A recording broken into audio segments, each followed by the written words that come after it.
प्यार में धोखा। यह कहानी शुरू होती है कॉलेज में बीएससी थर्ड ईयर में। एक लड़की का नाम रोशनी है। यह एक मिडिल क्लास की फैमिली से थी, क्योंकि उसका नाम उससे कहीं ज़्यादा खूबसूरत था, मानो वह कोई राजकुमारी हो। और उसे इस बात का घमंड भी बहुत था। कॉलेज का हर लड़का प्यार करता था और अपनी पत्नी बनाना चाहता था। सूचना को आने वाले दिन में प्रेम प्रस्ताव आते हैं और रोशनी किसी को भी मना नहीं करती थी।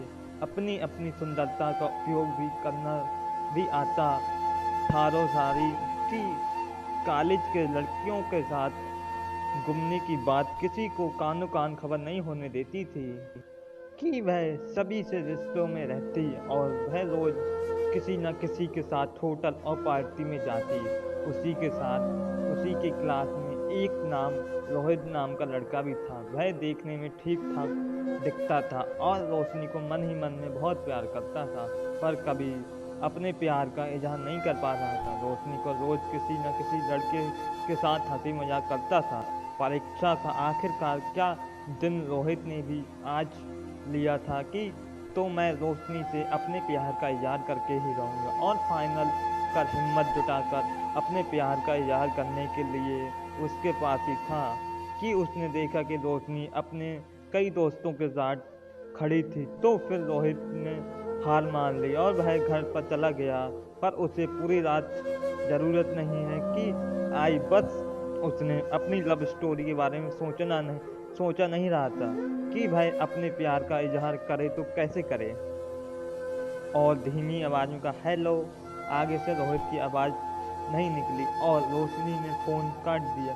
इसके बाद 2 से 5 मिनट में ही रोहित ने फिर हिम्मत जुटाकर असली असली कर वापस ले ली और रोशनी की ज़रूरत थोड़ी कम हो गई थी, तो उसने फ़ोन को रिंग बजते ही उठा लिया था। हेलो कौन यार, रोशनी बया करती है। फिर आगे धीमी आवाज़ में रोहित की आवाज़ में बताता, मैं अटका बात करता हूँ। तो तभी रोशनी टकराती बेकरी यह कह रही थी, कहती आती इतनी रात को परेशान क्यों कर रहा है, क्या काम है। तब रोहित के मामलों में रोहित ने बयान बोल रहा था, तुम रोशनी बोल रही हो ना। तो रोशनी बोलती, हाँ जो हुआ इतनी रात को क्या खींच लिया जाता है। रोहित कहता है कि लेकिन तो कह रुक जाता और कहता है कि तुम क्या हो, तुम कल मुझे कॉलेज के बाहर होटल में मिलोगी, मुझे कुछ कहना था। गुस्सा तो रोशनी कहता, जो काम भी अभी बताओ, मेरे पास टाइम नहीं फालतू का। तो रोहित प्लीज एक बार, दोपहर 12 बजे दोपहर की, प्लीज रोशनी की बात को मान लो। फिर फोन काट दिया। वह सुबह देर तक सोती रही। उसी के दूसरी तरफ अपने प्यार का इजहार करने के लिए वह पूरी रात जागता रहा और सुबह के 7 बजे तक खाना खाकर घर से निकल गया।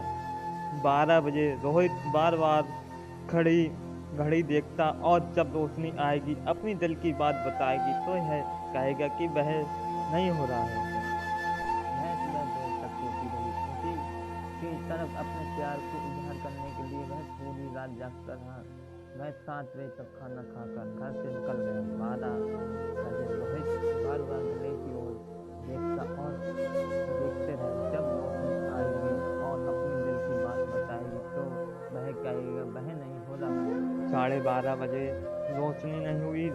रोहित बहुत ही काम होने के शायद मिलने पर तभी रोशनी ने देखा कि मिलती कि वह इतना खूबसूरत दिख रहा था कि किसी का भी दिमाग चकरा जाए। पतला कमर पतली कमर, नागिन जैसी चाल, मानो सभी को घायल करके मानेगी जैसे ही रोशनी उसके पास आती है। रोहित, सूरज को बहुत गर्मी क्या लग रही है हो, तुम तो उसी बात की रोशनी पैदा करती हूँ, मैं पैदा हूँ खूबसूरत हूँ, इससे कहने से क्या होता है। रोहित अपनी जेब से हीरे की अंगूठी निकाल देता है। रोशनी कहती है कि तुम मुझसे प्यार करता है। तो रोशनी ने कहा कि उसने हाँ कह दिया और रोहित को मैं तुमसे ज़्यादा प्यार करता हूँ जेब दे दिया। पर रोहित को नहीं पता था कि कोई ऐसी भी हीरे की अंगूठी कई लड़कियों को ले जा चुकी है और अब लव यू टू कई लड़कियों को कह चुकी है। ऐसे ही किसी दिन रोशनी पर सच्चाई तो असली कार एक ना एक दिन सामने आने वाली थी। असली असली कार रोशनी को पता चल गया कि प्यार में धोखा दे रही है और उससे मिलता रहा और उसे डांटने और रोशनी को चिल्लाने पर तो थोड़ी देर तक रोशनी पर फिर क्या रोशनी ने भी कह दिया कि तेरे जैसा आते हैं और कई जाते हैं। भोदू की शक्ल मुझसे प्यार करने चला, तेरे जैसे कितने मुझे आई लव यू कहते हैं और डायमंड रिंग देते हैं, पर तू मुझसे अपना माल ही समझने लगा। यह बात कहकर रोहित ने मुंह पर भय डायमंड रिंग फेंक देती है। यह देखकर सुनकर रोहित के पैरों तले जमीन मानो खिसक गई, पर फिर भी रोहित रोशनी को समझता, ऐसा मत कर, तू कभी पछताएगी। पर वह उसकी बात नहीं सुनती और उसे जानते हुए कहती है, देखना मत चूजे, कभी रोशनी चली जाती है। धीरे धीरे रोशनी के लब उसके आगे सबसे गली मोहल्ले में सुनने को मिलने लगी। अब यह बात सुन के उसके माता पिता के पास गई। अब वह भी चिंता करने लगे थे, क्योंकि उनकी बिरादरी के लोग भी उन्हें अपना ताना मारने लगे थे, जिसकी वजह से अब रोशनी के माता पिता ने रोशनी की करवाने की सोची और रोशनी के लिए रिश्ता ढूंढने लगा। आखिरकार उन्होंने राजू नाम का एक लड़का मिल ही जाता। राजू एक बहुत ही सीधा साधा लड़का है, वह दिखने में बहुत कुछ खास नहीं था, फिर भी रोशनी ने अपने माता पिता के दबाव में आकर राजू से शादी कर ली। अब शादी करने के बाद जब सुहागरात के दिन राजू ने अपनी रोशनी की घूंघट उठाया तो उसे देखकर मोहित हो गया और कहने लगा, आप बहुत ही खूबसूरत, मानो जैसे राजकुमारी जैसी। पर तभी उसने गुस्से में कहा, जरूर खूबसूरत हूँ और राजकुमारी जैसी दिखती हूँ, पर मेरी किस्मत बहुत खराब जो आपसे मेरी शादी हो गई है। और राजू जाने को कहने लगी, पर राजू ने कहा, आज तो हमारी सुहागरात है ना। तो रोशनी ने जवाब दिया, सुहागरात तो कई बार हो गई है, अब जाओ, थक गए हो, मुझे सोने दो। यह कहकर वह सो जाती है और बेचारा राजू कोने में पड़े एक पलंग पर जाकर सो जाता है। अब धीरे धीरे बीतने लगा और राजू को भी पता होने लगा कि रोशनी उससे प्यार नहीं करती, फिर भी जितना हो सके उतनी मानो की कोशिश करता। आखिरकार इसी तरह दिन बीतने बात करने लगी। अब उसके बॉयफ्रेंड से ज़्यादा उसके पसंद नहीं करते थे, फिर भी वह रोज अपने किसी न किसी प्यार के धोखा आशिकों से बात करने लगी, कॉल करती। अब वह उसकी हरकतों में जान गए हैं और स्वभाव पे ध्यान नहीं देते। इसी बीच रोशनी की मुलाकात एक पार्सल देने वाले कोरियर बॉय से हो चुकी है, क्योंकि किसी न किसी कारण से एक दो कोरियर उसके घर से आते रहते थे। कोरियर बॉय ने 22 से 25 साल का एक लड़का था जो दिखने में काफ़ी खूबसूरत, और कोरियर देने की वजह से कोरियर बॉय राजेश रोशनी से प्यार हो गया। अब रोशनी राजेश को रोजाना मिलने लगे।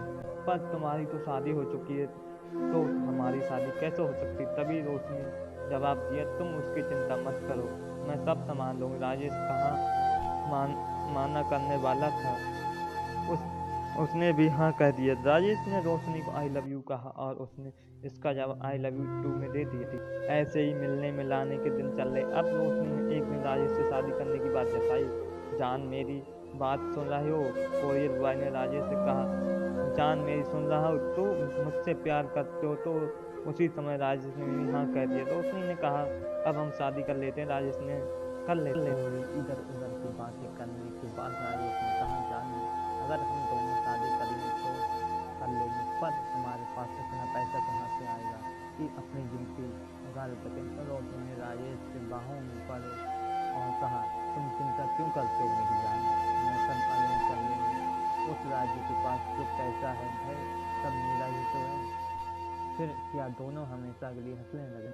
अब धीरे धीरे रोशनी किसी न किसी तरीके से राजू के पैसे निकलवाती रही, पर इतने पैसे से उससे ज़्यादा फर्क नहीं पड़ने वाला था और ना ही उनकी जिंदगी।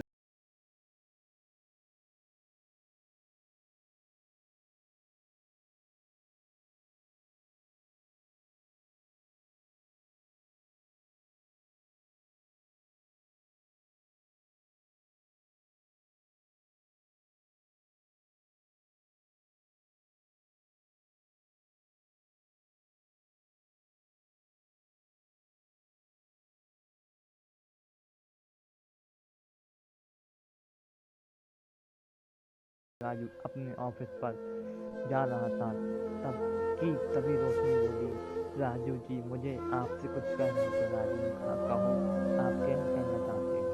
तो उसने पड़ोस की राधा जी हैं ना, उनके पति ने तो राधा के नाम पूरी जायदाद कर दी है। हाँ आपको पता है। तो राजू भी बेचारा प्यार में अंधा हो गया था, तो उसने भी कह दिया, हाँ हम भी कर देंगे तुम्हारे नाम पर जायदाद। अब खुश तो हो रोशनी, बेहद खुश हो जाती है। इसके बाद थोड़ी दिनों बाद उसके परिवार में बंगला, गाड़ी और अपनी जायदाद रोशनी के नाम कर देता है।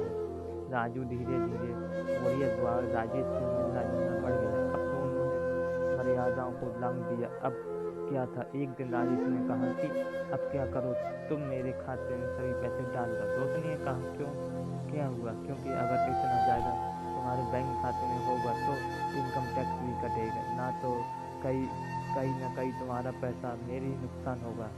अब क्या, अब तो रोशनी कोरियर बॉय के प्यार में अंधी थी। उसने सभी के पैसे उसके खाते में डाला। पैसे और जायदाद अपने नाम होने के बाद रोशनी फिर धीरे धीरे बदलने लगी। सीधे मुंह बोलती नहीं थी। इसके बाद जब राजू ऑफिस होता तो तभी अपने कोरियर बॉय राजेश को कॉल करती, जिसके बाद सभी बातें बताई। उसने राजू की सभी जायदाद अपने नाम करा ली। कुछ पता भी नहीं चला, फिर दोनों हंसने लगे। फिर क्या, दोनों ने राजू को रास्ते से हटाने का प्लान, पर उनको नहीं पता था कि राजू घर पर आ गया था और यह सब सुन रहा था। मैं अपनी पत्नी को दुखी नहीं देखना चाहता था, क्योंकि राजू जन्म से 5 साल के बाद उसके माता पिता की मृत्यु हो गई थी और उसके ऊपर माता पिता का साया उठ गया था। तो वह किसी को दुखी नहीं देख सकता था। तो उसने सोचा, अगर मैं मरकर भी अपनी पति को सुख दे पाऊँ तो मैं यही करूँगा, क्योंकि मेरी वजह से अगर तुम खुश रहती हो तो वह सही है। मेरी पूरी बात सुनने के बाद रोशनी के पैरों तले जमीन खिसक गई। अब उसके मन में डर था कि राजू पुलिस को न बुला ले। कबूल करता हूँ कि तुम्हारी खुशी के लिए मैं किसी को भी यह बात नहीं बताऊंगा। यह कहते हुए तुरंत राजू के मुंह से खून निकलने लगता है और नीचे गिर जाता है। अब बेरहम रोशनी के दिल नहीं पिघला, बस उसे तो कोरियर द्वारा राजेश से जिंदगी बितानी थी। तो जैसे ही राजू अधमरी हालत में नीचे गिर पड़ा, तभी रोशनी तुरंत राजेश को फोन करती और कहती, काम हो गया जानू, पर आगे कोई जवाब नहीं आता। मैं तुमसे कहीं दूर जा रहा हूँ कि तुम कभी मुझे नहीं देख पाओगी रोशनी मैडम जी। तभी रोशनी कहती, मैं तुमसे बहुत प्यार करती हूँ जानू, ऐसा मत करो। तब राजेश कहता, जो कभी अपने पति को नहीं हो सकी वो क्या मेरी होगी? क्या सबूत है कि कल किसी और आदमी के लिए तुम मुझे धोखा नहीं दोगे? यह आखिरी शब्द बोलकर राजेश ने फोन काट दिया और फिर वह कहती, माने बीच का कांटा हट गया जान। तभी आगे से आवाज आती है, कौन बोल रही हो आप? मैडम जी। रोशनी हक्की बक्की रह जाती। उसे पता था कि कोरियर बॉय राजेश ही बोल रहा था। तो वह फिर से कहती, मजाक मत करो यार, जल्दी से ठिकाने लगाओ, तुम कहाँ हो? राजेश कहता है। अब रोशनी फोन को बार बार लगाती रही। अब पर आगे फोन बाद में आ रहा था और अब उसका पति भी मर गया और राजेश भी चला गया। अब उसे कॉलेज के बॉयफ्रेंड रोहित की बातें याद आती हैं, पर अब समय गुजर चुका था। अब रोशनी के पास पछताने के अलावा कोई और जरिया नहीं था और अब तो उसे जेल भी जाना था। पर तभी राजू के पास बैठकर रोती, पर तभी उसे पता चलता है कि राजू की सांसें चल रही हैं। तो वह तुरंत एम्बुलेंस को फोन करती है और उसके बाद एम्बुलेंस हॉस्पिटल में राजू को पहुंचाता है और राजू की जान बचाने के लिए वह सभी से भगवान से मन्नतें मांगती है कि अगर वह जीवित रहते हैं तो मैं एक नए जीवन की शुरुआत करूंगी।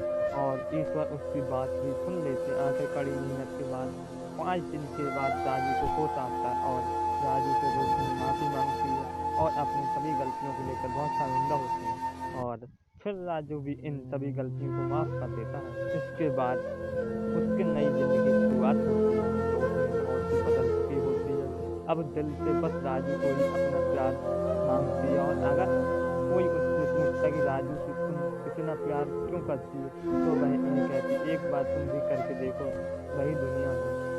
अगर कहानी अच्छी लगी हो तो वीडियो को लाइक करें, शेयर करें और चैनल को सब्सक्राइब अवश्य करें। आपका कीमती समय देने के लिए धन्यवाद। आप हमारी